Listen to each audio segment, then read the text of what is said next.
Hey you, thank you so much for clicking on this video. So today I am going to talk about something that is really interesting, and I believe that it has affected the course of my life in a huge way.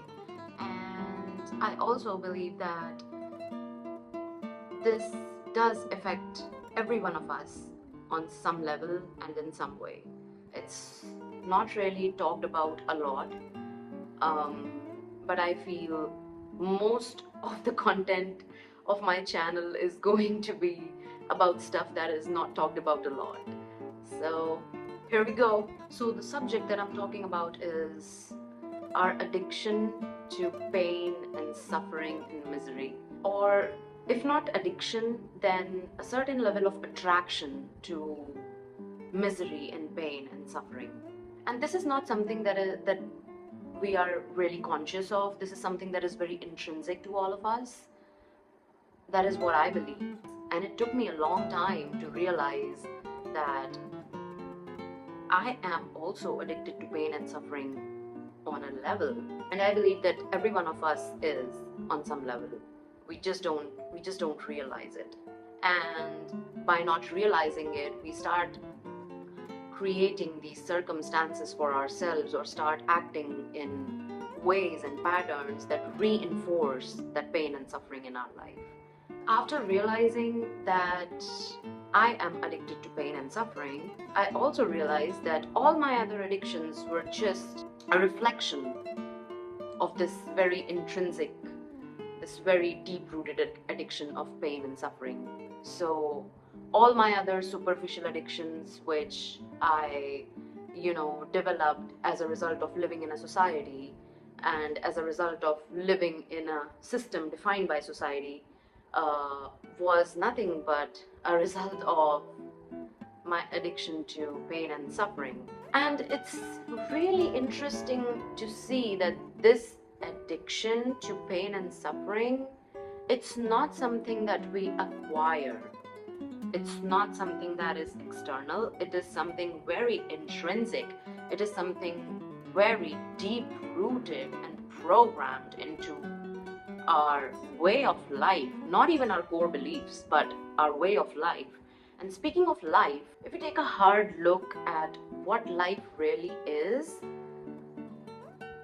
it's basically a series of us encountering a problem or a question, and then us working our way to find a solution or to find an answer.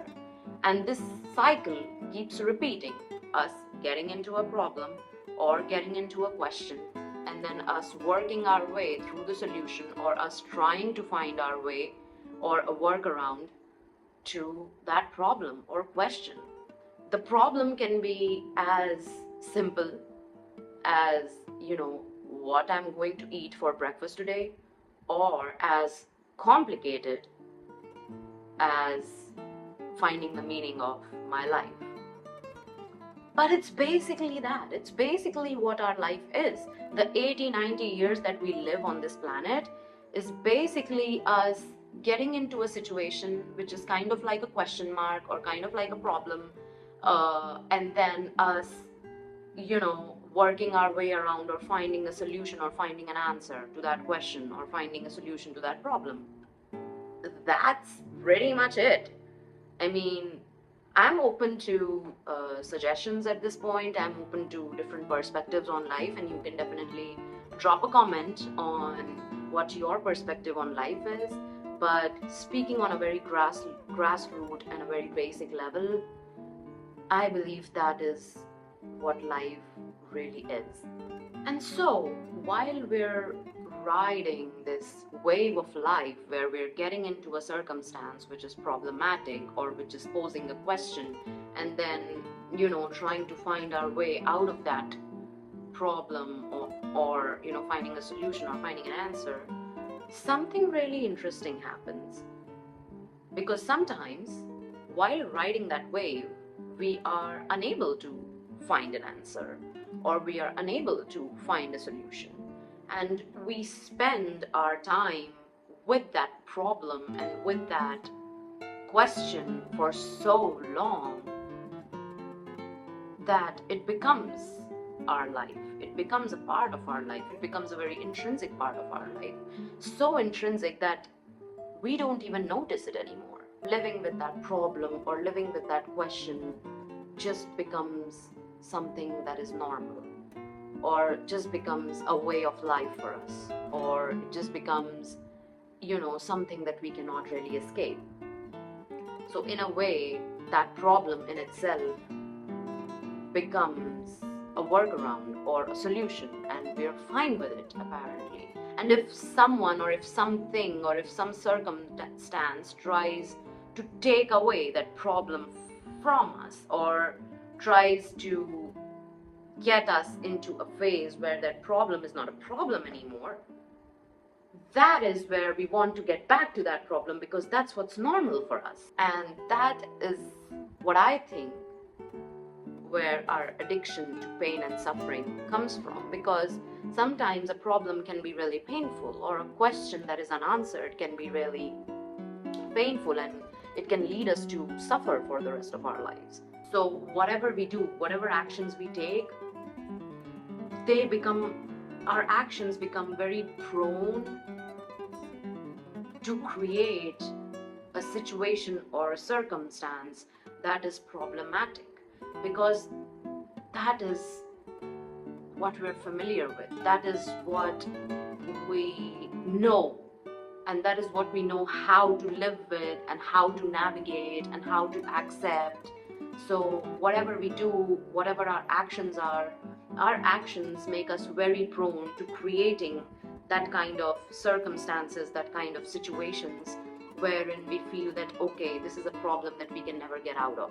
And, apart from riding this wave of life and the highs and lows of life, and then getting stuck in a low, and then not knowing our way out of that low, and making that low our life and letting it define our life, apart from all that, there is one more very interesting thing that really contributes to this addiction to pain and suffering, and that is our sense of pride. In our lives, we've basically been told that the deeper the suffering, the higher the pride. And it might not be applicable for all people, but for me it really was, because I had this really messed up belief that the bigger the problem that I face, the stronger I'll become, and the more prideful I'll become, if prideful is even a word, but I hope you know what I mean. So yeah, that messed up belief really, fucks up with the way we live. Because of this sense of pride that I would develop due to getting out of a really big problem, I would start getting myself into these really big problems. Yeah, so that is also something that leads us to being addicted, or being attracted in the least, to pain and misery and suffering. And it's very childish. Maybe it stems from our belief of self-worth, which maybe I'll get into it in some other video someday. There's a lot to talk about that subject as well, so I'll definitely get into that. But yeah, feeling the sense of pride after getting out of a really big problem and solving a really big question of life, that sense of pride in ourselves, that sense of worth in ourselves, is also what I feel makes us get addicted to our pain and misery and suffering. Now, speaking of this addiction to pain and misery and suffering, I hope you understand that I don't really want to, tag an adjective to this addiction. This is not bad. This is something that is a very intrinsic part of our life. Since our life is a course of problems and solutions and questions and answers, this is not something that you can just escape. It's not something that you can escape. I believe that everyone experiences this addiction on some level, and they have to. There is no escape to this addiction, because it is a very intrinsic part of our life. So I'm not here to say that this addiction is a bad addiction or we must get rid of this addiction. No, I'm not here to tell you that. It's just something to be aware of, because this addiction can take you places, good places in life. But if you don't know how to control this addiction, this might take you to not so good places in life. So just being aware of it is just enough. We don't really have to do anything about this addiction. I'm not here to tell you that, okay, change this or that, or do this thing to make this addiction go away, because it will never go away, It will not go away. Just being aware of this very intrinsic part of us is empowering in a way. It makes us better individuals. It makes us better at making decisions in life. So, yeah, that is the only intent of talking about this addiction. The intent is not to make you believe that you need to get rid of it. It's just to make you aware of it. Speaking of this subject, it reminds me of a piece of writing by Franz Kafka, which was titled A Hunger Artist. I hope you've heard of it. It's a short story, so I'm not really a reader. I fall asleep when I even merely try to read, but this short story is definitely food for thought. And for those who've not read it, I'll just give you some context.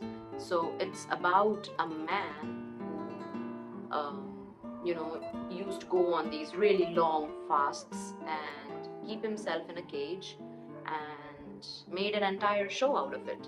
So he was a hunger artist. So that is what that piece of writing is about. And I believe that Kafka was a genius for writing this. When I first read it, when a friend recommended it to me and I read it, I could not really understand what that story was about. It seemed to me a kind of a humor which I did not get. So I understood it on a very superficial level, because I feel that I was not mature enough for understanding the deeper levels of that writing. But I read it some time ago. It was about maybe a month ago when I read it again, and I was like, Kafka is definitely a genius for writing this, because as I grew older, as I went through these certain situations and circumstances and realized that I have an addiction to pain and misery and suffering, it was very well reflected in that piece of writing. Just like that hunger artist was so good at keeping such long fasts, he literally derived his sense of pride and worth from, being in this deprived state where he would not eat anything. He used to feel proud of himself, and he made an entire show out of it, because he got so good at navigating through those really long fasts. He got so good at living in a cage that he eventually made, his entire suffering into a show, and used to feel a sense of pride when he used to, complete these fasts. He was so adamant on being on this fasted state, being on this deprived state, that he was very reluctant to break these fasts. So, just like I said, that we make this suffering a very intrinsic part of our life, and if anything or anyone tries to disturb that, we get really disturbed and really agitated that, oh, whoa, why is this happening? Why is someone or this circumstance leading me into abnormality? Where the fact of the matter is that that's actually normal. But speaking of normal, abnormal, do we really know what really is normal or abnormal? That's an entire different tangent. But I would say that the hunger artist identified himself as his suffering, and if anyone or anything tried to disturb his state of deprivation, he used to get like really mad and like really agitated and really disturbed by that. But then eventually he also faced the downfall of it. Like, you can only entertain people by putting on a show for only so long. And especially if you put on the same show again and again and again, people eventually get bored and they stop caring. And that is what happened with the Hunger Artist, that people eventually stopped caring about his fasts. And his fasts were something that he was so proud of. His fasts were something that was his identity, that he was so proud of. And when he saw people just throwing that out the window, that disturbed him. That disturbed him as an individual. I remember that during the last parts of that story, when he was being carried out of the cage, he performed his last fast and he was being carried out of the cage. He was almost as good as dead. And when somebody asked him that, why does he do this? Why does he go on such long fasts, and why does he make himself suffer so much, and why does he want to be in this state of near death? And all he had to say was that he never liked any food. So, and I feel that this is what happens with us when we get addicted to our pain and misery and suffering. We get so familiar with that anything else just feels alien to us and it doesn't feel right to us. And that is exactly what happened with the Hunger Artist as well when he was given food or when he tried food. It was not because of the taste of food, but it was because of his state of living. He had accepted hunger as a part of his life, and he did not really want to make anything else his life. So yeah, that is what happened.